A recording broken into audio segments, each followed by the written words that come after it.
সংশোধিত বিধিমালায় বিদ্যালয়ে সহকারী প্রধান শিক্ষক নামে নতুন পদ সৃষ্টির প্রস্তাব করা হয়েছে। এই পদ সৃষ্টি হলে প্রায় ৬৫,০০০ সহকারী প্রধান শিক্ষক নিয়োগ দেওয়া হবে। প্রাথমিক ও গণশিক্ষা মন্ত্রণালয়ের অতিরিক্ত সচিব গিয়াসউদ্দিন আহমেদ এ তথ্য জানান।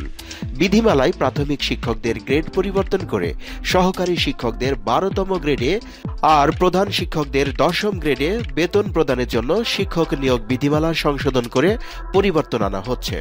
এ সংক্রান্ত প্রস্তাবিত বিধিমালা রোববার রাষ্ট্রপতি অনুমোদন করেছেন।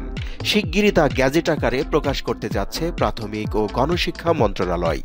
সংশোধিত বিধিমালায় বিদ্যালয়ে সহকারী প্রধান শিক্ষক নামে নতুন পদ সৃষ্টির প্রস্তাব করা হয়েছে।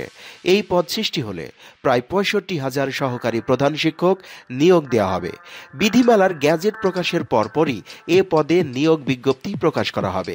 তবে শিক্ষক নেতারা জানিয়েছেন, প্রাথমিক শিক্ষকদের বেতন স্কেলের এই পরিবর্তনে প্রধান শিক্ষকরা খুশি হলেও সহকারী শিক্ষকরা খুশি নন। তারা সহকারী প্রধান শিক্ষকের নতুন পদটি চান না।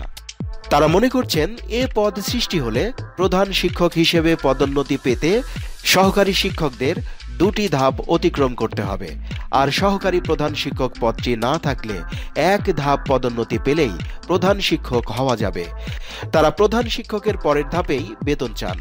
এ ব্যাপারে বাংলাদেশ প্রাথমিক বিদ্যালয় সহকারী শিক্ষক সমিতির সভাপতি মোহাম্মদ শামসুদ্দিন মাসুদ বলেন, আমাদের দাবি প্রধান শিক্ষকের পরের গ্রেড, কিন্তু সহকারী প্রধান শিক্ষক পদ সৃষ্টি হলে আমরা যখন ওই পদে পদোন্নতি পাব তখন এমনিতেই আমরা ওই পদের স্কেলে বেতন পাব। তাহলে সহকারী শিক্ষকদের বেতন বৈষম্য থেকে যাবে। তাই আমরা এ মুহূর্তে সহকারী প্রধান শিক্ষকের পদ চাই না, আমরা প্রধান শিক্ষকের পরের গ্রেডে বেতন চাই।